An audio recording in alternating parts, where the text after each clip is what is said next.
This is the Final Word Cricket podcast with Adam Collins, brought to you by Morris Blackburn Lawyers, Australia's #1 plaintiff law firm. Today, I have got with me an old podcasting colleague and dear friend of mine, Shannon Gill, who would be well known to Final Word audiences over the years. Gilly, I don't call upon you all the time. I try and sprinkle you across the show, but I thought the topic we're touching on today, there's nobody better. Welcome back, Gilly. G'day, Colo. I think it's my first time the first time I've been on the Final Word for about 10 years. I've been there when you've been recording it so many times, but I think I might have, in the very early days, I think I might have actually been on for commercial reasons a couple of times for little snippets, but I've never done a full episode. And as I said, yeah, I've been behind the curtain when the magic's happening, but never on. So honoured to be here, and even more honoured for the topic that we're going to talk about. Yeah, that's right. I think you've been on the feed a lot, though, because all the greatest season that was episodes that were relevant to cricket that we made in that lovely time in our lives when we had the chance to have different passion projects, they've all been there. So World Cup 99, Australia A, Final Frontier. So your voice is well known. And of course, the other work that you've done, both in print and in recent times on radio as well, on SEN in Melbourne, well, around the country, but based in Melbourne with Jared Waitley on your history segment, which is a nice, I suppose, legacy item of the greatest season that was, that you get a chance to do the stuff that we used to do, but to a big audience and get to do it on your own terms and get to have fun with all sorts of interesting topics, not a million miles away from the one we're going to delve into in a moment. Very similar. In fact, I think I might have spoken about a few of these topics once upon a time on SEN, but we'll get a chance to really go deep into it this time. Right. So, with no further ado, I'm going to introduce our guest today, Koby Hamilton-Jones. Now, Koby is the youngest child of the great Dean Jones, who was our childhood hero, Gilly. Koby sent me a message a month or so ago to say that he knew that there was an upcoming anniversary, the 30 years of Deano's magnificent century in the World 11 against Australia in the March of 1996, which is 30 years from when we're putting this episode out. So welcome, Koby, to the show. Thanks, mate. What a pleasure it is to be amongst some of the great storytellers of the game, and importantly, those who are great storytellers are my dad. Thank you. That's very kind. I mean, again, you know this from our chats, but Gilly and I, when your old man passed away, we were, bereft because he was our hero as a kid, and we both got to know him as grown-ups, I suppose, as well. And in Gilly's case, worked with him a little bit. So these plot points in his career that we're about to go through some of are kind of relevant to all of our lives, having grown up being so invested in it. We were joking, I don't know if it was a couple of years ago now, when at one of the points in Glenn Maxwell's career, we're like, gee, this feels familiar, this feeling of watching someone bat and feeling so emotionally invested in the outcome. Like, oh, that's what it is. That's how it felt when we were kids watching Deano. So there's a nice through line to the modern game. But yeah, it's really just an opportunity. And what I should say before I go any further is you're actually wearing the playing shirt that your dad wore that famous afternoon in Melbourne in 1996, the 100 years of cricket in Victoria, the game that was struck a few days after the World Cup final. And remarkably, you're in the uniform right now. Can I just ask a technical question? Well, not technical, but logistical question. How did you end up with it? Because that shirt, believe me, that shirt has been on eBay before. I came very close to buying it many years ago. Like, did it end up back in your possession through family connections, or what's the context of actually having it? So Dad actually gave it to me when I was quite young. So he gave it to me when I was gonna say I was 8, and I remember like putting it on, and I was still like quite small at the time, and it like came like up to my shins. So I'm wearing this thing like it's like a whole like one-piece bodysuit. When he gave it to you, could you have any context of what this uniform was for? Well, it was when he gave me, I don't know if you can see that, when he gave me that hat. Nice. So the yellow Australian one. So it was when he gave me that, and then he was like, oh, you know what? I don't need this anymore. This will be good for you. And I was like, sweet. Ain't on me or jolly. So, sweet. And there's a jumper that goes with the shirt as well. Yes, there is.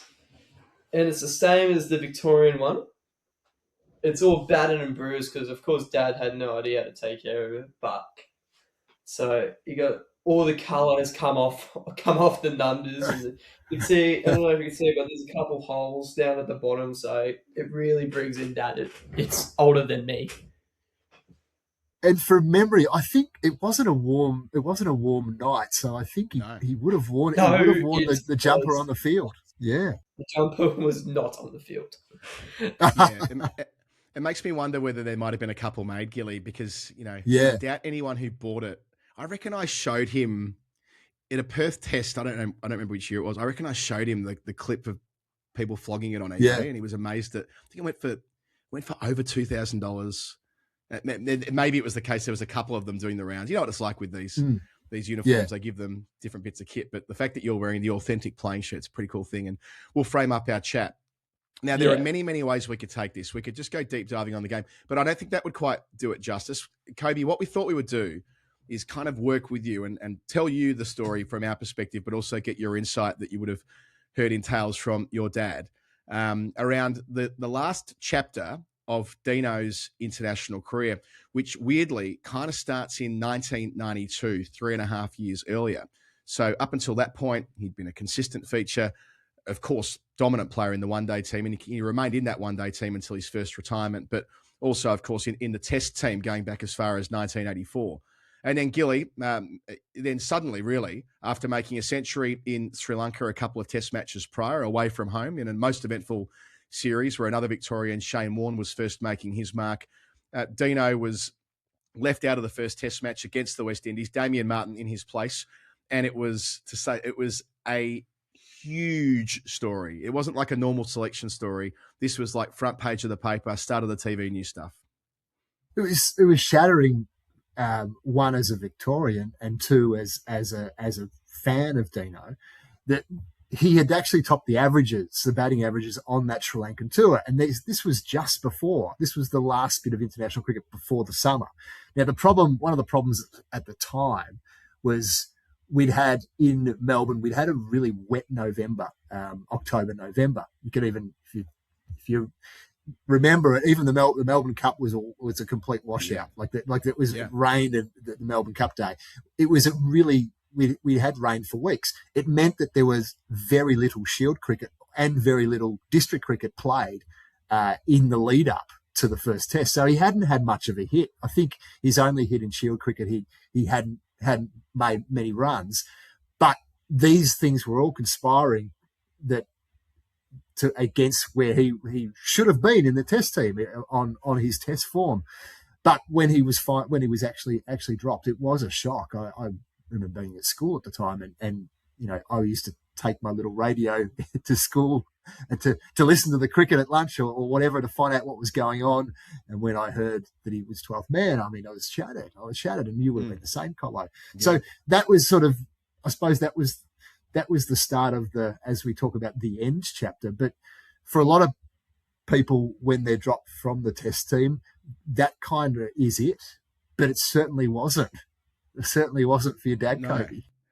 Yeah, and Koby, the other thing, I'm not sure if this is part of the stories you were told, but there was a fierce determination for him to get back into the test team at that time. Yeah. He wasn't shy about saying that this wasn't it wasn't over. It was an extraordinary series, Australia, the Windies, 92-93. One of the greatest test series ever played, with the result at Adelaide being the centrepiece of the whole thing, and then the collapse at Perth that everybody remembers, with Curtly Ambrose taking 7 for 1. But I mean, the sadness that baggy green never got used again, because he doesn't actually get back into the test team. So there is that kind of sort of lingering frustration, I'm sure, from Deano people, that weirdly that was the end of that particular part of the journey. I mean, when you've been told these stories of his career, did you interpret him more as a one-day superstar, megastar, or did you also have a sense of the type of test cricketer he had been as well? Well, I kind of imagined him more of a one-day player, but I like how, obviously, watching his highlights in YouTube and, obviously having other people tell me how he batted in tests, I kind of think of him as like a Travis Head. Like, he shows a lot more aggression than a lot of the normal batter in the 80s and 90s. He liked to take the game on. I feel like, and that's how he really showed his game. How he batted, it was just pure determination, and plus running between the wickets was one of his greatest flaws. Oh, tell me about it. I mean, it was the risk reward profile on Deano running between the wickets. Gilly, it made remarkable things happen. It also led to some other moments that were at the time high profile. But it was an emblem of the way he played the game. He used his feet, took on the spinners, and played at a different tempo compared to his contemporaries. And look, his Test record is really good. First of all, just as his one-day record is, and there's others in Australian cricket that might have more runs and might have more centuries and all of that sort of stuff. But there's not many. I don't think there's many that can genuinely say they changed the game with the way they played. And running between the wickets is one. The aggressiveness, which in today's cricket, it doesn't look aggressive because the game has completely changed. But as relative to the time, he was doing things that others were not doing. And he was really the first Australian batsman to actually look at limited overs cricket in an analytical sense and look at ways that he could improve in an analytical sense, which just wasn't done in those days. So, and a lot of that bled into Test cricket, even if it didn't necessarily make him stand out from other great players in Test cricket. It's still a great record. The marginal gains thing you're referring to there in the analytical side of the game extended to, well, the way he would inside a game try and change the factors of it. So running between the wickets is one he could control. Telling Curtly Ambrose to take the wristbands off in that same summer. I'm sure, Koby, you've seen this and been told about this. I remember watching it on TV on a Saturday evening. I'm sure, Gilly, you were the same as a little boy, and it being one of those iconic moments that right in the middle of when one-day cricket was king, and this was in a final. And believe you me, Koby, these finals were big business in the early and mid-90s. You know, if you made the final of the Tri-Series, might sound wild now, they were playing the whole summer to eliminate one team, then play a 3-game final series. But believe me, it matters. And in the final at the SCG, telling Curtly to remove the wristbands. And it's right at that time when there is so much attention on Deano because he's not playing in the Test team. You must have had the chance to see that over the years. Well, funny enough, he used to tell me stories like when I was with him and stuff, and that was the most said story. He's like, I remember thinking, I can't see it in his hand. I was like, no, I'm just gonna say it. Curtly, take your wristbands off. And he's like, and then obviously he's like having a bit of a whinge to I think it was his captain at the time, and he's obviously like about to spit the dummy, and next boy notched it up about another 10 Ks. First ball whizzed past him. Yeah, the point he always made though is that even though Curtly dismissed half the Australian team not long afterwards in that match, he was not dismissed by Curtly. So that point was made. Well, he didn't get me out. Yeah, literally. So that's the summer of 92, 93. So a lot of attention, the dropping from the Test team, the wristband incident, but no real routes are being recalled to the Test side that go on to play so handsomely in England in 93, which is, again, one of these landmark series for Australian cricket when they go over there under the captaincy of Alan Border. They'd won the Ashes in 89, or regained the Ashes in 89 rather, retained them in Australia and thrashed England in 93 for the most part. He isn't a feature of that, therefore he's not part of the one-day series over there either, because this is the era, Koby, where they would send a touring squad, and the touring squad would play both formats. It's before they divided the teams. So at home, yeah, there was room for tinkering. Away from home, precious little. Whereas now, of course, you send separate squads and the games are unrecognisable to each other. Back then, it was a different kind of energy. Gilly? And I was going to say that there was no white ball touring squad, but then these one days that were played in England were actually played with a red ball anyway, so it wasn't even a white ball play used. Over 55 overs, one day internationals, different world, Koby, believe me, but it did happen. They didn't start wearing coloured clothing in England for one days until 1998, so which gives a sense of the difference in. I mean, you know, right? It seems which is still ancient history for you, I know, but yeah, yeah, we were in high school. And then you get to the next summer. So, I mean, as we kind of work our way through this, at the end of the next summer, well, let's go to the one-day series against South Africa, Gilly. The near 100, Deano batting in the gold floppy, and not only the gold floppy, but the ice collar. The ice collar, which, because I don't know how this became a thing, but for about 5 minutes there in about 1993-94, everyone came out to bat in these ice collars. And of course, Deano, being a pioneer of all things cricket fashion as well, he dons this on a hot day in Brisbane, fell a few runs short of what would have been a famous 100, his first 100 since what happened earlier that summer. But was back at his very best. And again, it was prime time. It was a Sunday morning, Australia batting first, being beamed around the country. And even though he didn't quite get the 100, it was a sign that he wasn't going anywhere. Yeah, he hadn't been picked in the first lot of one-day games. He was recalled for that, and yeah, it was as if he stepped back into this team after being away for 12 months from being in the Australian setup, and immediately he was the centre of attention. He was the centre of attention. This is the way he was, the way he played, that the kind of, he was the son of the one-day team, and everything revolved around what he was doing. And he comes in and makes 98 in his first game back. Do you get that sense, Koby, that, like, I mean, obviously you're too young to have watched him play live, but that when he was playing, that it was like almost like a national obsession when he was playing for Australia? Like, do you sort of set, even though, like, Gilly's right, he may not have the numbers of some of his contemporaries, but something about his personality and combined with the way he played the game meant that he was box office and everybody had an opinion on him and he had an opinion on everything.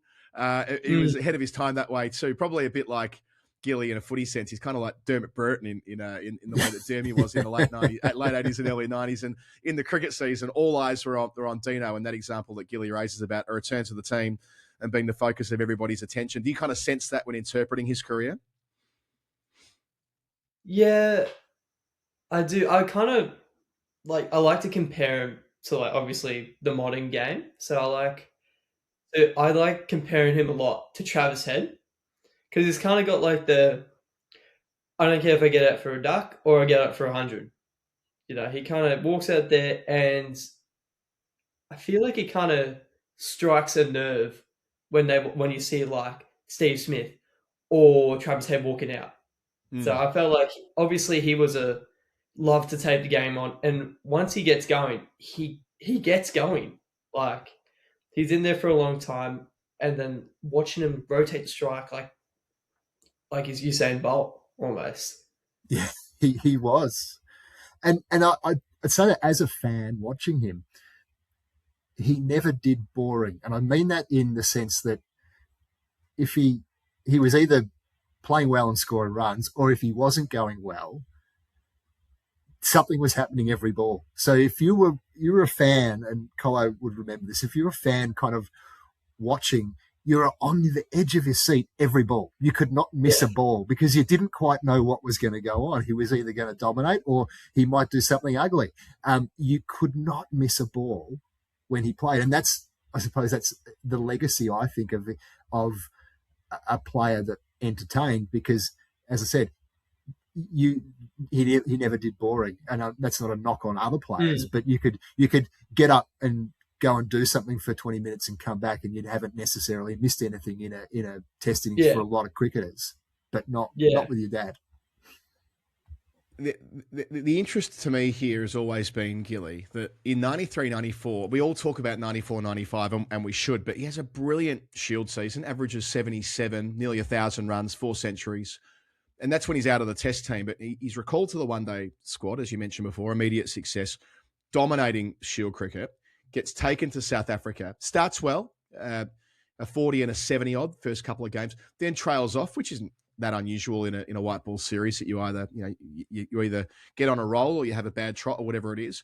And then kind of from nowhere, at least how I remember it, kind of from nowhere retires. And like, it was a really weird, probably to a certain extent, an emotional response to having had a run of low scores and his personality being kind of hardwired in a way that he might make slightly more sudden decisions. But like that was from nowhere when he said, you know what, that's it, I'm going to stop, when they were on that tour of South Africa, their first trip back there for many years. And the other part to that, which is sometimes forgotten, is that I can't remember if it was a 15-man squad to South Africa or a 14-man or whatever it was. But let's say, for argument's sake, let's say it was a 15-man touring squad that was going to play tests and one days. He was there during the tests as well, and was essentially there as a backup or the second backup bat for the tour. Now, one of the things, and you'll have to forgive me that I can't remember if it was the first test or the second test of that series. There was an injury concern on the eve of the test match, I think for Mark Taylor, or was it for Mark Waugh? Anyway, there was an injury concern for Mark Waugh. Got 100 in the last test. He got injured in the second one, yeah. Yep. He got injured, and in theory, Deano and Matt Hayden were the two reserve batsmen.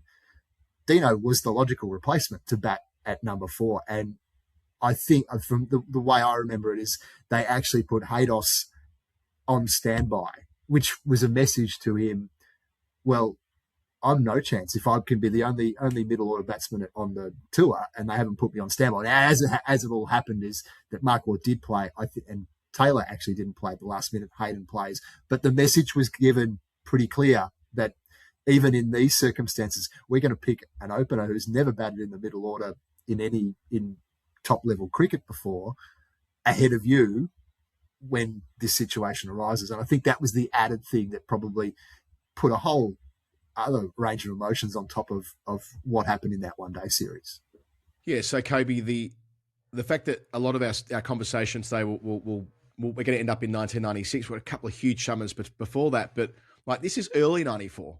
Like this is a couple of years before that, when he's like, to say he's at the peak of his power still, as we will later find out, is a bit of an understatement. So as it turns out, they are actually his final one-day internationals. Those 7 games in South Africa, so he's not playing for Australia again after that point.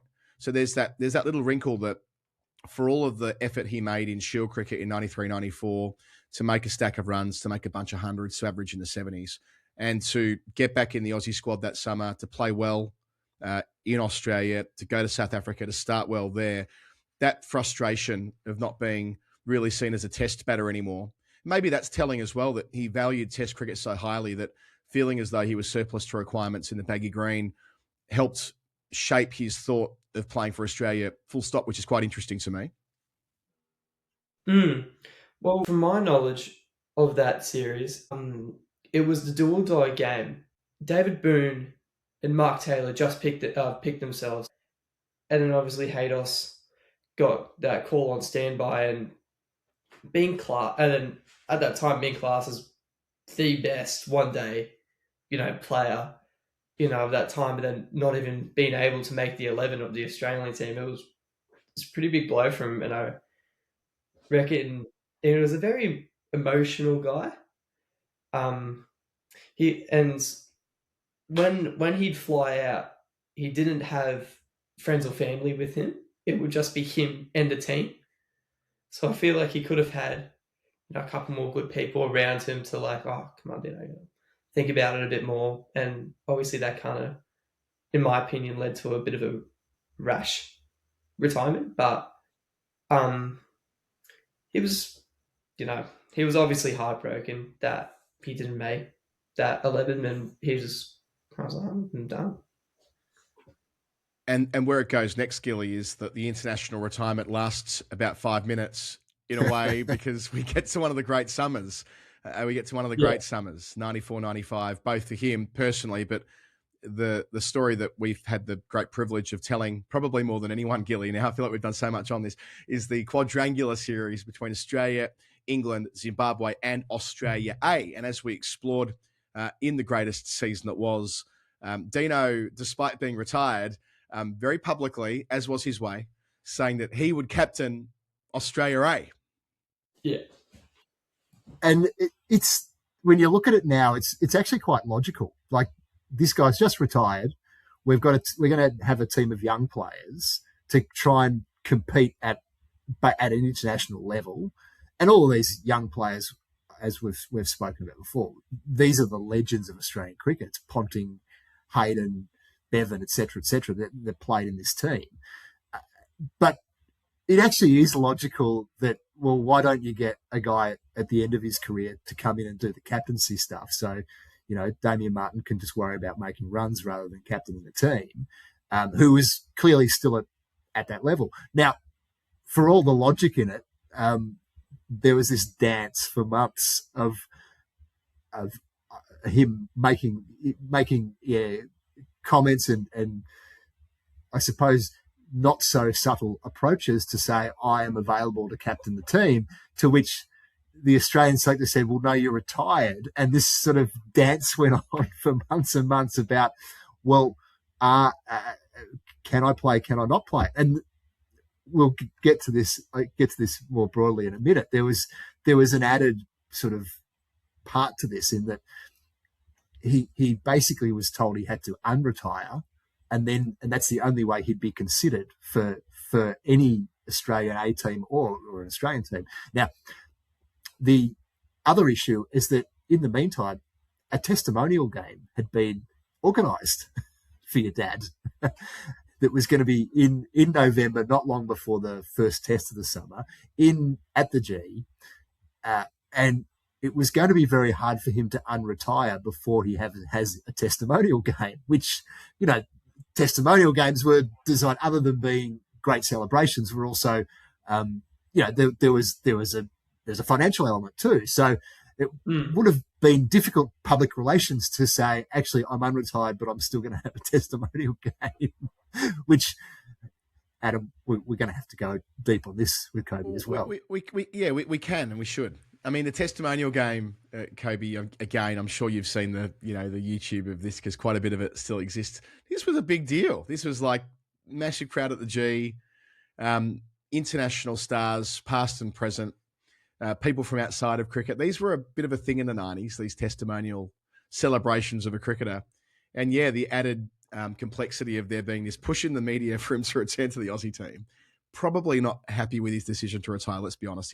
He probably was second-guessing it. Pretty obvious he was second-guessing it, making a shitload of runs for Victoria every time he went out to bat, and then got to host this event at the MCG.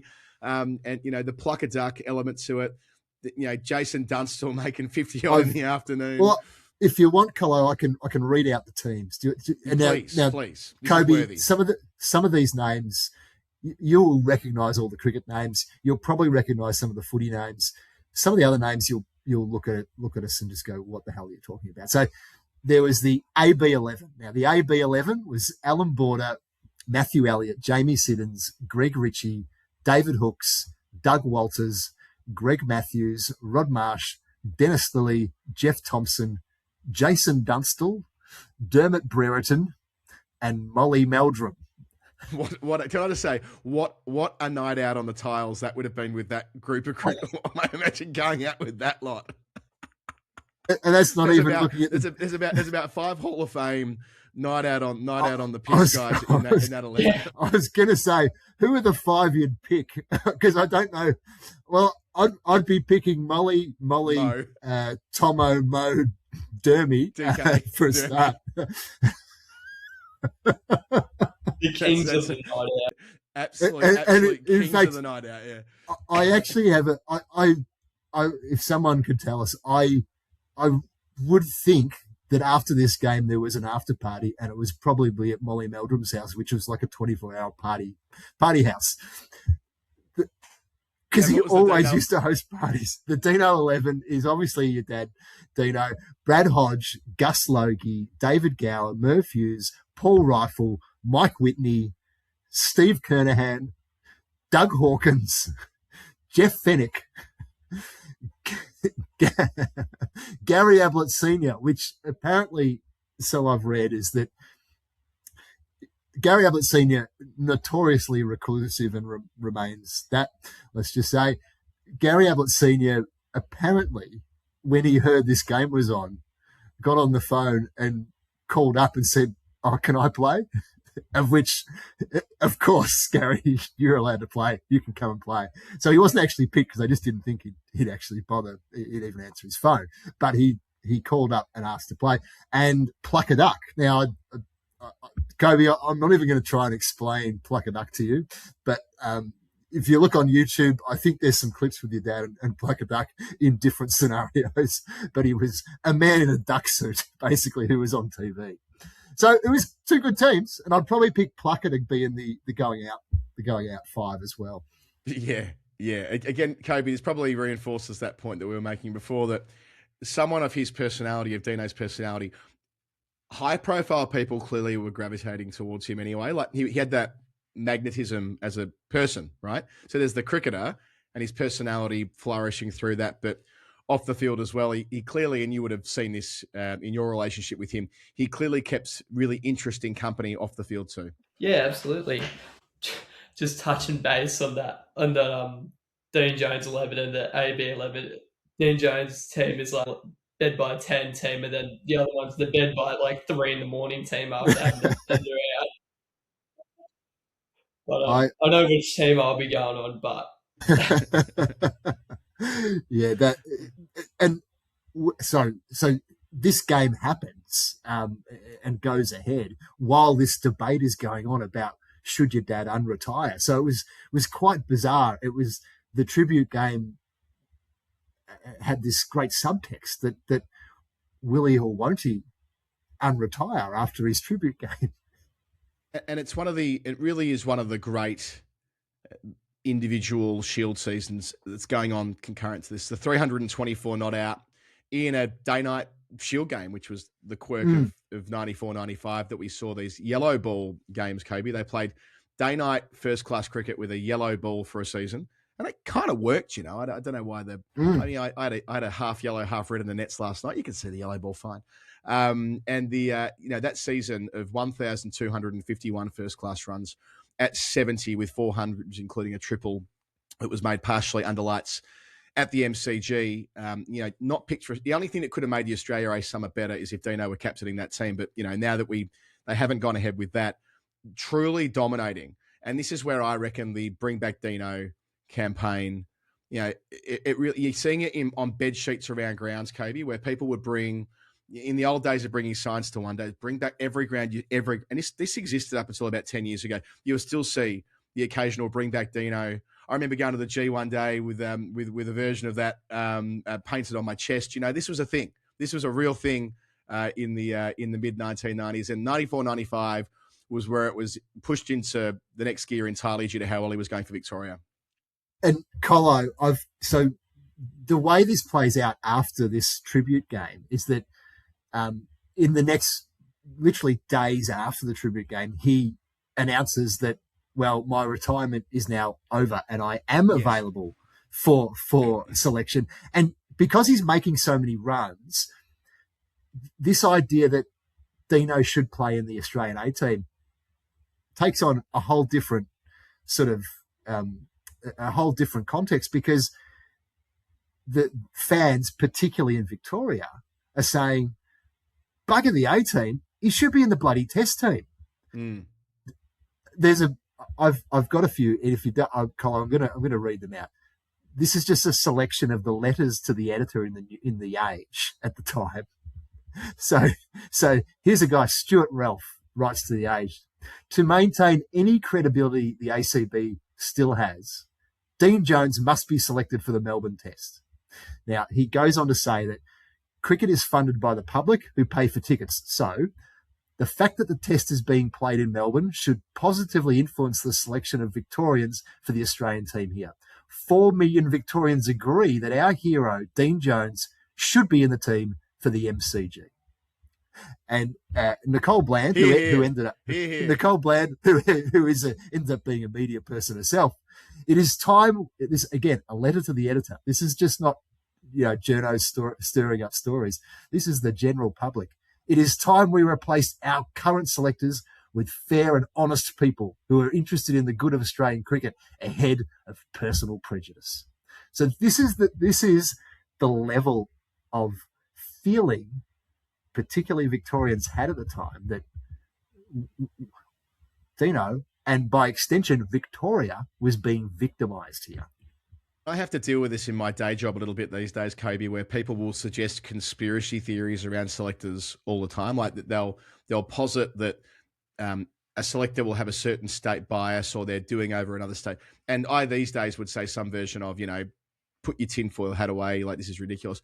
Back then, I had my tinfoil hat. Like I was front row of this is a global conspiracy to deprive Victoria and deprive us as Victorians and to deprive Dean Jones of another chance to play for Australia. Like this was a real thing. And I wonder whether, I know that he reconciled these things later in his life and spoke about them in, depth and usually very humorously as well. But did you sort of get that sense from him that he was frustrated, even if he was able to make light of it, in his sportsman's nights and talking on commentary and that type of thing, that there was an underlying frustration that for all of the good work he did in this period of his career, that he didn't get to resume his Australian career? He would have been frustrated. Just know it, but he's always that guy that's like, could have got a little bit more that day, a little bit more runs on that day. But I'm guessing he would have been frustrated. I'm guessing he still didn't leave it all on the field. He's that guy that's like, that would be like a David Warner that would just leave it all on the field. And you move forward. Obviously he's not picked in 94, 95, Gilly. And we moved through 1995 and he didn't play county cricket in 95. I think that's an important thing to note on the way through. Yeah. In 92, 93, when he's dropped, he's off the back of this season with Durham, their first year in the county championship, when he averages mid-70s, multiple hundreds, 1,200 run season. So the red ball thing was complemented by what he did in England, but he didn't play county cricket in 1995. Of course, went back famously to Derbyshire for the couple of seasons after that and had tremendous success in Derby, and he's still a legend at that club, as I'm sure you know, Kobe. But the 95 wasn't one of those seasons, so we're kind of on hold for an entire winter. You never get that these days because cricketers always have somewhere else to play in a T20 tournament here or there or whatever. But in that era, the season ended, footy season started, and you waited for cricket season to begin again in mid-October. Hello, I will say this is... There was and this is on YouTube.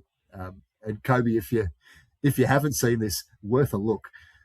Today Tonight, which was the current affairs story at the time, did a special investigation into the Dean Jones conspiracy. So it's a 10-minute story about what the hell? Why isn't our man being picked? So this is a current affairs show. This is not just people ringing up sports radio or SEN and saying, "Oh, Deano should be in the team." This is on primetime TV on the news that there is a conspiracy at play amongst our Australian cricket team around Deano. So yeah, it's just it was a huge thing. Even you talked about that 324 he made.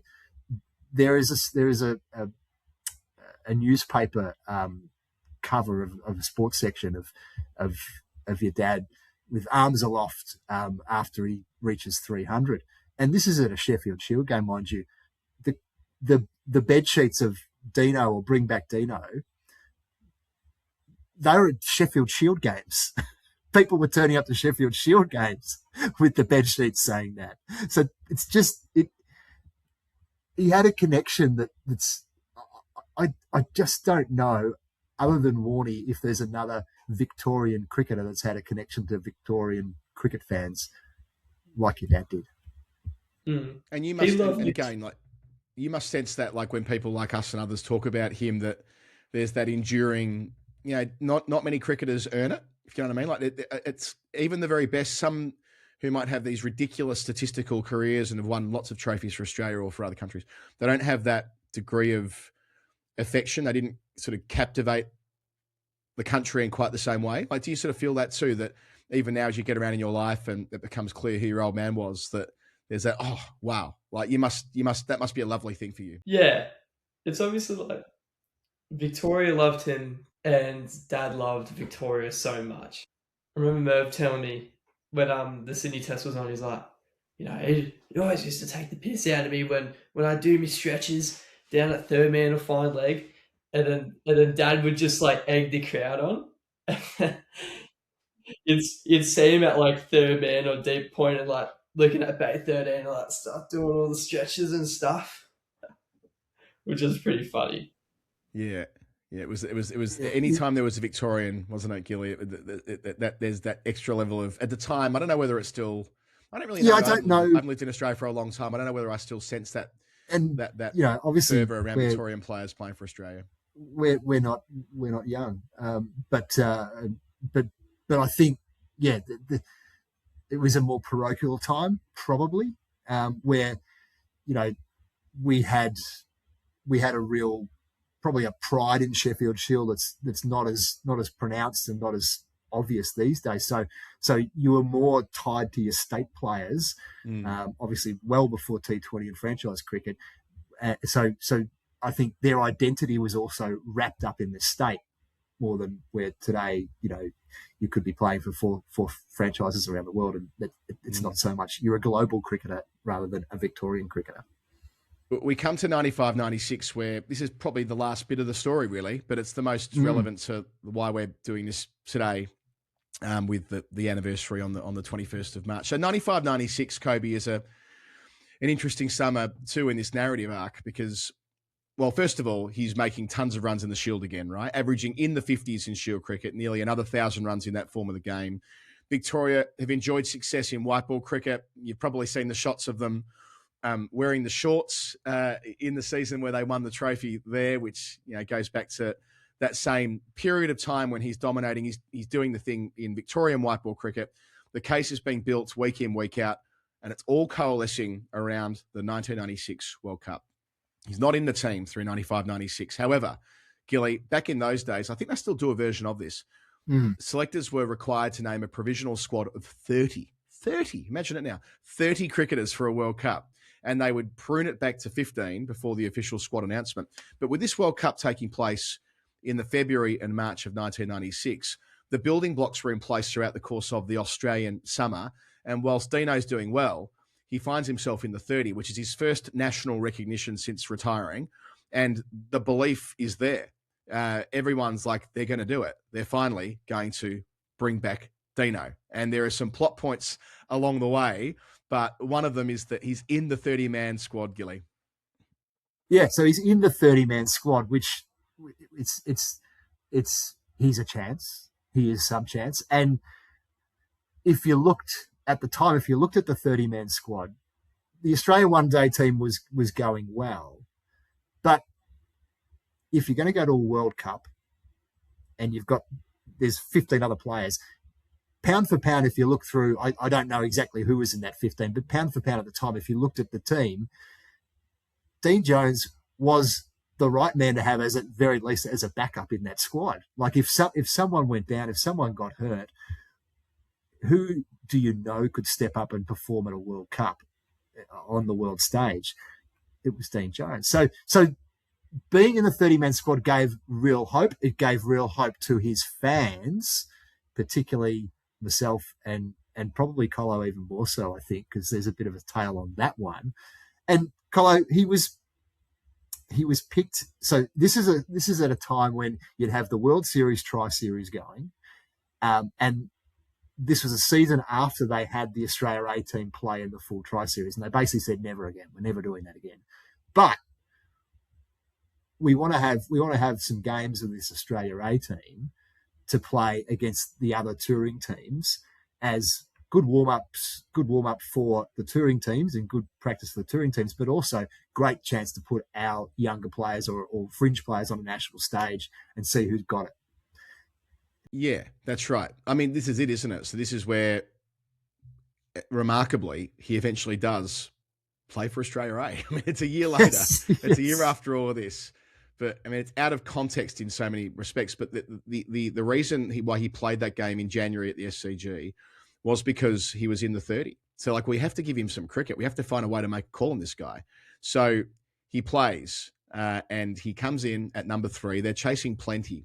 I'd say, Colo, the feeling is beforehand that if he makes a score, they have to pick him. They cannot not pick him. Now, whether that's true or not, but that was the media sort of narrative around it, that if he makes a score, he's going to be in. Well, it's an Australia A team that includes guys who would go to the World Cup. Well, Damien Fleming most notably, but Steve Waugh's in that Aussie A team. Yeah. Darren Lehman and Langer, who were both not in the squad but had played the previous year, Mike Kaspovic and others. So it's a strong Aussie A team, and the Windies make plenty. They make 240 plus. And then Koby, Deano comes in, and remember all the background with Kirtley. And, I mean, people forget how quick Ian Bishop was. He was frighteningly fast, Ian Bishop. And bowling first change, Otis Gibson, Anderson Cummins, Phil Simmons, it's a deeper. Comes out in the cap, doesn't wear a helmet when he walks out to bat against, all the background with Kirtley. Walks out in the cap, bit of chewy, comes out the bat at 3. He's early on. He comes in early after Matt Elliott. He hits 5 boundaries in his 30, and you're just feeling like this is going to happen. This is going to. This is foretold. This is destiny. This is what we have earned this. We have earned this. It was a classic Deano innings where he was playing brilliant shots. Then he'd charge and nick one over slips. But that was, again, it's why you could never take your eyes off the guy. And it's one of those moments in time that the true originals remember, that they never forget. The Otis Gibson, in my mind, wasn't hitting a fucking third set. The Otis Gibson ball might have been hitting the stumps, who's to know, but well before DRS. But given out leg before wicket, walks off the 30 odd. I don't think I still makes 30. But he looked desolate walking off. Like, as in, he knew that it was 80 to 100 there was a threshold marker for getting. I'm in. I'm going to be back in the one-day team next week. 50 or 60, and I'm a chance to be there. But yeah, that's right. So much hinges on this random, nothing in it for the Windies really game, but still big crowd at the SCG on Channel 9, live national TV, live national TV in the summer holidays. So again, there's this, even though it's not an Australia game, it's the last time that he's on telly in prime time, Koby, if you know what I mean. Like, it's the last time for an Australian team. For an Australian team. Well, and for an Australian team, yes. Yes, quite. For an Australian team, as we'll come to. But, there is that window earlier in the 95, 96 summer that was so close. I wouldn't have a clue whether Australia A uniform of his went to, given he only wore it once. It doesn't have the same cachet as the one from the summer before, but still, it's another one of these moments in time where it was very, very close to tipping the other way. I think something told me about this game is that he walked in and he threw his bat, and his bat is just gone in two. And then he's just that's it. Because he always used to his pride was his bat, and then watching it, it was that sums up this day. I'm not going to be taking this bat to the World Cup. So yeah. On to the new one. And I mean, he has a new one in time for the game that we come to. And Gilly, maybe if you can just provide Koby with a brief to understand why on earth they were turning out for a game a couple of weeks before footy season on a quite chilly day. I was there. I'm sure you were as well. In late March, 21st of March. And this only taking place a few days after that World Cup final where Australia have gone down. And yet we have this flight, this influx of international superstars to play for a World 11 in an invitational game that was billed as a one-day international. And you've got the logo on your shirt, Koby, and what does it say? I think it says 100 years of the VCA, or so on the front of your shirt, that VCA, 100 years. So it was the centenary celebration of the VCA, I believe, and this game was scheduled for the MCG, and it was scheduled just after, literally 3 or 4 days after the 1996 World Cup. Now, in the planning, this had all been thought about. Well, Australia go to the 96 World Cup, and if they win the World Cup, they will come home as the World Cup champions to play at the MCG, and we're going to have this world team take them on. What a great way to celebrate the centenary of the VCA at the MCG, all of this sort of stuff. So this had gone into it. It's quite preposterous now that this would happen. And they lined up the most star-studded cast to play in the world team. This was not just odds and ends. This was genuinely, well, I'd say 10 of the best non-Australian cricketers in in the world. So that was all going on. And Colo, there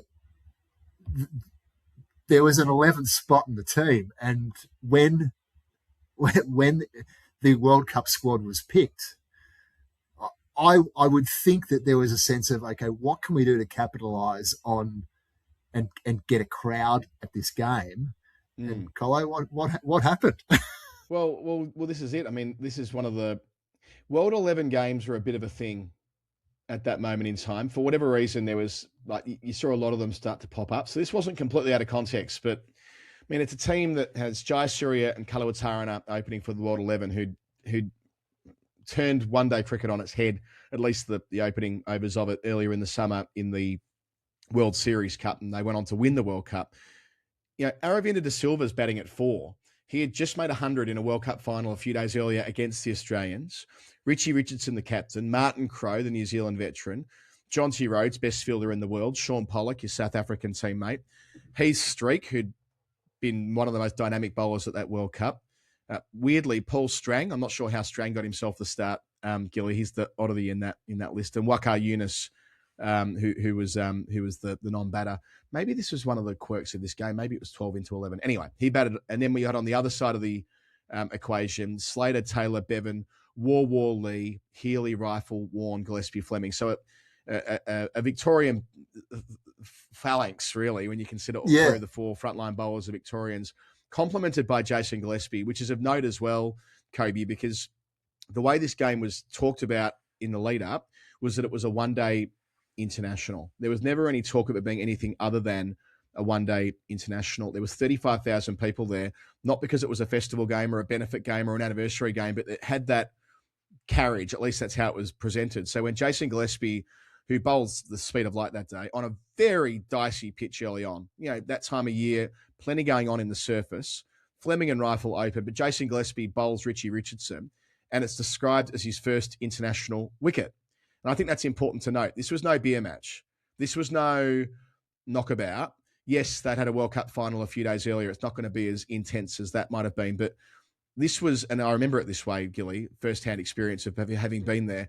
This was played in the way you'd expect an international cricket game to be played.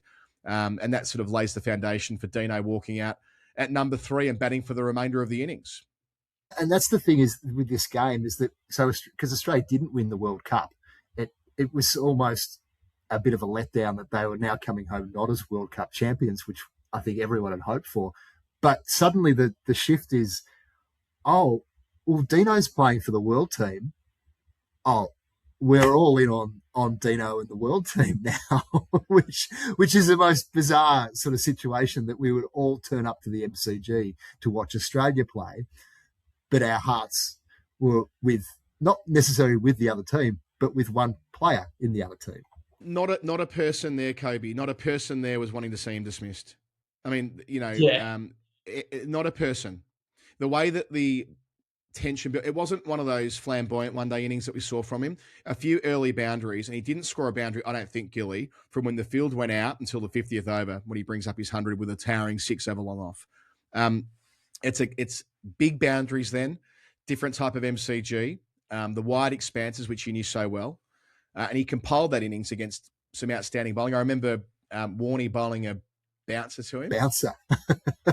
Which is one of those quirks, Koby. I don't know why that happened. I suppose they laughed in the middle of the pitch when it happened. But like, this was an innings that required application. It required, he doesn't strike at a high rate in this inning. He has to bat the whole way through to nudge the World 11 to a credible score of above 200. So yeah, it's important context that on a tough pitch against an outstanding attack who have got the World 11 in early trouble, he manages to be the glue that sticks the whole innings together. It's an old school one-day innings, fitting in some respects, given it was probably more of the generation that came before. And Colin, that's important because when you said before, this was not a hit and giggle. This was a fair income game, and it would have been a hit and giggle if it was a really high-scoring, laugh-a-minute kind of thing. But this was a hard-fought match. It was a grind. It was a grinding one-day game. And then when he gets to the 90s, Koby, I remember that we were sat on the top deck of what is now the Shane Warne stand, but the Great Southern stand, And me and my two mates and my brother were there together with our parents, Rob, Jana, and my brother Ben, and we sprinted down to the bottom deck. I don't know what was the inspiration behind this, but we couldn't have been more than 20 metres away. We were at long off as well, and the ball from Mark Waugh, which he deposited there in classic Jones fashion, deciding that had to go. He couldn't abide with Mark Waugh bowling to him at the death of an innings, takes him on, clouts him over the rope, and that look of like pure joy. Again, this was no beer match. This was no testimonial match. This was a proper international match. Richie Benaud describes it as Deano's first international century on the MCG in his piece of commentary, which is a lovely piece of commentary there with Ian Chappell, which elevates the moment. And the way he raises his arms all around the MCG, you look at the people's faces. I was in tears. I remember I was crying at the bottom of the Southern Stand. I remember that distinctively. It was too much for me as a 12-year-old. Well, not even 12, 11-year-old. This meant like the world to me because it was validation that they'd all been wrong and we'd all been right, if you know what I mean. Exactly. Yeah. And there was this feeling of, well, you didn't pick him for the World Cup, you didn't win the World Cup, and you're getting your just desserts right now, selectors. The classic, the back page of the Herald Sun, and it was almost after, like, Australia wins the game, and it's almost irrelevant what happens afterwards. No one really cares about the Australian innings. The back page of the Herald Sun, your dad, arms aloft, signaling to the crowd, and the headline, Deano saves the world. Koby, he must have told you. I mean, you're wearing the uniform tonight. It's so good to see you wearing the uniform, and obviously that is the context of you getting in touch with me ahead of this conversation. But I mean, you must have heard these stories told by him because it is the last act. There isn't a second coming as an Australian player. We know that. He goes off and continues to play county cricket with distinction and plays for Victoria for a couple of more seasons as well. But in terms of being on Channel 9, the whole country watching him, this is the last moment. And yeah, it must have been something that he spoke of so fondly to you. I was 11 when he died, and obviously he told me bits and pieces of his career, but the worst thing about this is that I can't pick up the phone and call him about it, which is, the saddest thing. But having other people tell me about experiences, it ignites a little bit of a fire in me, and that's what's up. Yeah, that sounds like him. And I think the one thing I remember he telling me, there was his top 3 knocks that he loved, and that he called it the statement knock, which was pretty cool. I was like, okay. That is absolute. That sounds just like what he would have done, because it was a statement to say, you got this one wrong, guys, and here's your proof. The last thing I wanted to note about this game of cricket, I mean, again, it's very special to think that it was a part of our lives too, Gilly being there and so on, and that moment, that statement knock. But I think we have some historical tidying up to do. I think this is quite important. So, Koby, like, as we've described, this was a real game of cricket. It was 4 years before the official categorization of list A. This is kind of nerdy, boring stuff, but I think it's important. So list A cricket, which is the level below one-day international, but deemed to be essentially first-class level for 50 over or indeed 40 over or 60 over cricket. There is a benchmark which has been laid by the statisticians and agreed to by the different boards. Because this happened 4 years before, when they were accepting that for a number of years afterwards, Cricket Australia, or then known as the ACB, and the VCA considered this and deemed this to have been a one-day international. I'm not quite sure what that meant because we didn't have Cricinfo and archives to go through then, but it was seen, I'm sure the Wisden Cricketers Almanac at the time would have seen it as a one-day international. It was relegated at some stage when different categorizations were determined. But list A, this obviously at a bare minimum should be that. I'd argue it should be a one-day international because there have been one-day internationals since between World 11s, the Tsunami game in 2004, and let's not forget that Tsunami game in 2004, Steve Waugh, early 05, I should say, Steve Waugh sent Glenn McGrath out to bat at number 6, did he not, Gilly? I mean, there were parts of that game that were clearly beer match vibes, right? Not all of it, and but that was for the very great reasons that it was indeed a charity match and all that sort of stuff. This wasn't a charity match. This was this is a fair income game that we're talking about here. And there are other ones as well, Koby. I covered the hurricane relief game at Lord's a number of years ago now, where there was a World 11 playing the West Indies, and Sky were allowed to commentate. I remember Nasser Hussain commentated the first over of that game from first slip with a microphone. That's got T20 international status. There's I'm not questioning the players or the authenticity of the game. I understand the need to raise money there, and it was a novelty for it, but still, it's a little nod that what does and doesn't get status. There was the Africa Asia games. There was the rest of the world games in the early 2000s, one day as these were, that got one day status. Of course, there were the World 11 games that were played in 2005 between Australia and the World 11 composite team that came out to Australia, both at test and one day level. There are a number of precedents of games that were just like this, that are all considered internationals, and yet this, at the moment, doesn't even have the designation a little below. So I know that it's not easy to get these things recategorized, but if anyone's listening to this, and they will be, who has any authority on how these things work, a simple but significant thing would be to have that game at a minimum registered as list day and have one more 100 in Dean Jones' professional column, and away from being seen as anything short of what it was, which was a proper Fed income game of cricket that deserves to have that recognition 30 years after the fact, Gilly.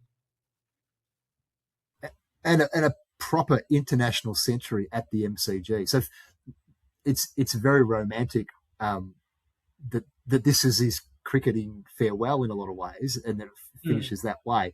But as you make a very good case, Colo, and I know that you can get things done.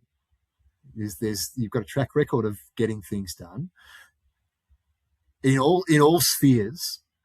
So I think, I mean, I'm not going to be much help, but with Koby's help, I reckon you can do this. I think, Koby, we should get working. This should be the homework for us. I know you're still in high school and you've probably got plenty of homework as you complete your secondary studies. I know you're playing a decent level of cricket and you're a busy boy. But I think that we should combine to pull together a submission and make the case and see whether we can, be successful in that, because it deserves it. It absolutely deserves it. And sometimes anniversaries can help with these things. Absolutely. Well, consider yourself roped into Gilly and my passion projects. And Koby, before we let you go, I mean, I know you're at the end of your season now, but and you've had the great privilege of playing some cricket in England as well, like your old man did over here. And at age 17, you can do whatever you want in your cricketing career. But as you've explained to me already, you'll be doing it primarily as a bowler, not as a batter. Yeah, it's pretty funny because everyone's like, "Oh, you're Deano's boy. How well have you been batting this season?" I'm like, "Oh, about batting at 9. Been pretty average, but I'm a bowler." And they're like, "No, interesting." But I like that. I like how I share the same passion of the game as him, but I love how I have a different craft to him. What level are you playing? Oh, so first I'm going to ask, how tall are you, Koby? You look like you've got a fast bowler's build, Yeah, so I'm 6 foot, and I'm 16.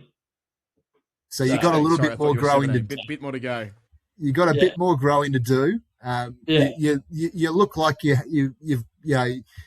might get to 6'2", 6'3", maybe more, and you've sort of you're hoping, and so where are you playing at the moment? What level are you playing at the moment? So I'm playing for Campbelltown Chem Ghosts. I started in the season playing threes.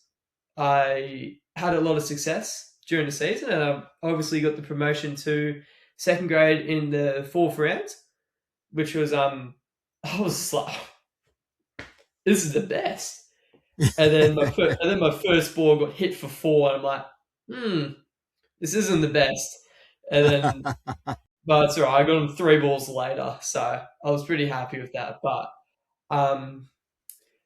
it was really good. So I'm like the youngest kid playing second grade for my club.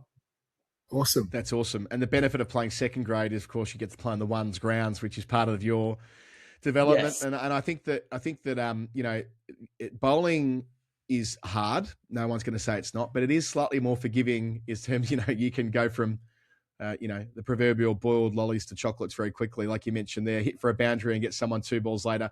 The same latitude isn't always applied to batters as your dad and many others have learned. So maybe it's a discipline where you can, enjoy success in unusual ways, which is, all part of the great enjoyment of having a crack and being a cricketer. I didn't realize, I thought you were 17, but 16. So you're in your penultimate year of high school, are you? Yeah, I'm still in year 11. Yeah. Nice one. And obviously, Koby, your dad's love of cricket has been passed on to yourself. You looking at the memorabilia behind you and all that sort of stuff, no matter where your actual playing career takes you, you clearly are an absolute cricket nuffy. You love the game. Yeah. But the worst thing is I share one more thing with Dad, and it's that I'm a Carlton supporter, and it breaks my heart every season. Every season. Ever since we lost the Swans, I've just been copping sprays. Yeah, I'd like to say to you, mate, that it's going to get better this year. I'm not certain. Jagger Smith. Jagger Smith's the man. I love how that is the great hope of Carlton. Every conversation with a Carlton supporter has to include, which is fair enough. Koby, thank you so much for first of all, for getting in touch with us and for making time to kind of indulge Gilly and me on this anniversary that is significant. Of course, we've done a lot of Dean Jones stuff on the podcast, and indeed the podcast that Gilly and I used to make. This kind of inspires me, Gilly. We should start doing some more stuff, you and I. Yeah, we should do some more stuff. Yeah. And Koby, we look forward to in the short term working with you to build a case to get that famous game from the 21st of March 1996 recategorized and following your journey in the game and your journey in life. It's been really great having you. Thank you for coming on with us. Thank you so much. It means so much to you, so much to me, guys. And Gilly, we'll do it again soon. Okay, this has been the Final Word Cricket Podcast. It's 30 years on from the statement innings. I hope you've enjoyed it. It's all been brought to you by Morris Blackburn Lawyers, Australia's #1 plaintiff law firm. We'll catch you again on the Final Word feed next week. Jeff will be joining me in the Northern Hemisphere. Indeed, he might have already landed. I don't know where Jeff is at the moment, but I know he's kind of en route from one hemisphere to the next with the challenges. I don't know where Jeff is. I think you've said that before. Yes, timeless tweet, as they say. But very busy time coming up on the feed. If you haven't listened to it yet, my interview with Asa Tribe is live. He's going to be playing Test cricket for England this year, I'm pretty sure. And lots more coming up as we build towards the England season, which begins in 2 weeks from now, remarkably.